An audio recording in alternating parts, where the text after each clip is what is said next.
दोस्तों आज हम बात करने जा रहे हैं एशिया के सबसे बड़े दानवीर अजीम प्रेमजी के बारे में। दोस्तों आजकल कोई इंसान अच्छा काम करता है तो उसकी मिसाल दी जाती है, लेकिन अजीम प्रेमजी का नाम क्यों कम सुनने में आता है। दोस्तों वो मदद है क्या जो ढिंढोरा पीट के की जाए।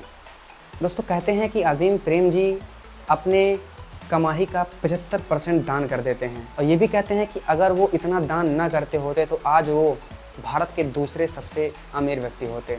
एक ऐसी अजीम शख्सियत जिसके बारे में हमको जानना चाहिए। तो दोस्तों आज की इस लर्निंग वीडियो में हम आपको बताएंगे अजीम प्रेमजी की कुछ ऐसे लर्निंग बातें, क्या क्या हम उनसे सीख सकते हैं, क्या हम उनसे जान सकते हैं। दोस्तों अजीम प्रेमजी के पिता हाशिम प्रेमजी एक बहुत बड़े व्यापारी थे, बहुत बड़े बिजनेसमैन थे।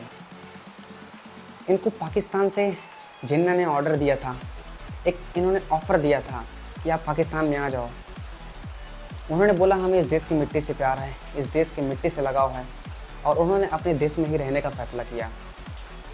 1945 में उन्होंने एक कंपनी की स्थापना की महाराष्ट्र के जलगांव में, जो वनस्पति और साबुन बनाने का काम करती थी दोस्तों। और उन्हीं के बेटे अजीम प्रेमजी 1966 में उनको यूएसए पढ़ाई करने के लिए भेज दिया जाता है।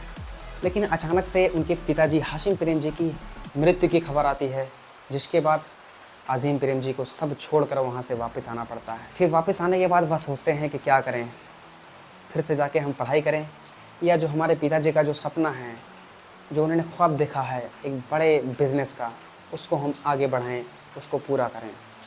आखिरकार लास्ट में उन्होंने बिज़नेस को आगे बढ़ाने का फ़ैसला करते हैं और उसको आगे ले जाने के बारे में सोचते हैं। तो सबसे पहली सीख जो हमें मिलती है वो है सुनो सबकी, करो अपने मन की। दोस्तों ये दौर था 1980 का, जब कंप्यूटर का दौर होता है। पूरे देश में ये कह सकते हो कि कंप्यूटर का इंट्रोडक्शन हो रहा था, लोग कंप्यूटर के प्रति अट्रैक्ट हो रहे थे।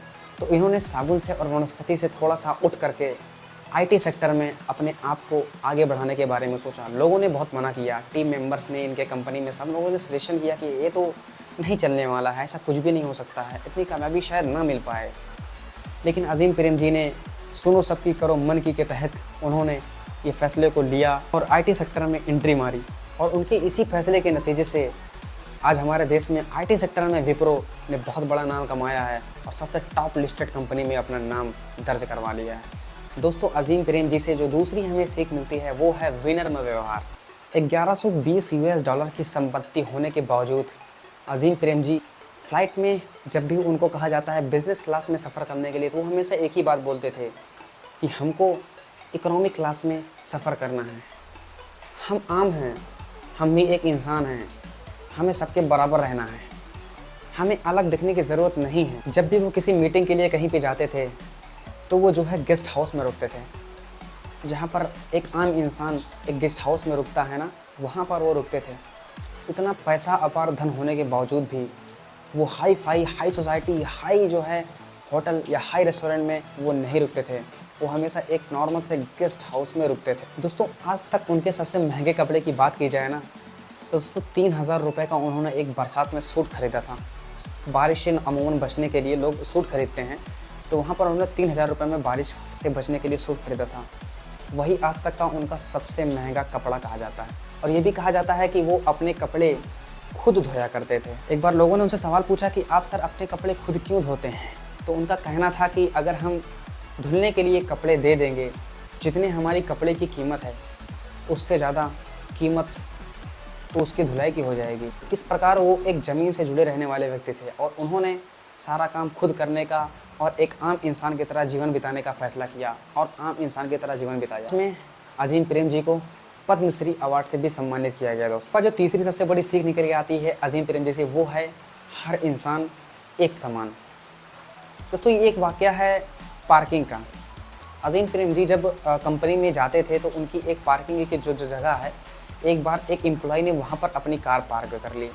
तो काफ़ी लोगों ने, अधिकारियों को जब पता चला तो लोग काफ़ी गुस्से हो गए, और गुस्से में होने के बाद में उस एम्प्लॉय को बहुत डांटे कि ये जो जगह है यहाँ पर नहीं खड़ा करना है। फिर एक सर्कुलर पास कर दिया गया कि ये जो जगह है ये सिर्फ अजीम प्रेमजी जो हमारे सर हैं उनकी जगह है, यहाँ पर कोई गाड़ी पार्क नहीं करेगा। बाद में जब अजीम प्रेमजी को इस बात के बारे में पता चलता है तो वो बहुत गुस्सा होते हैं और वो वापस आते हैं और सबको कहते हैं कि यहाँ पर कोई जगह किसी के लिए भी फिक्स नहीं है।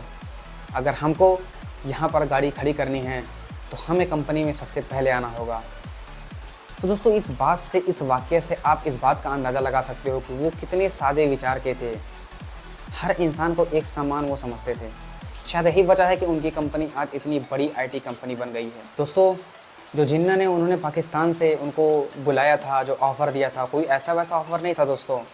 फाइनेंस मिनिस्टर बनने का ऑफ़र दिया था, जिसको उन्होंने ठुकरा दिया और भारत में रहने का फ़ैसला किया दोस्तों। शायद आपको यकीन नहीं होगा 2019 और 2020 में कोरोना काल के टाइम पे अज़ीम प्रेमजी ने 7,904 करोड़ रुपए का दान किया।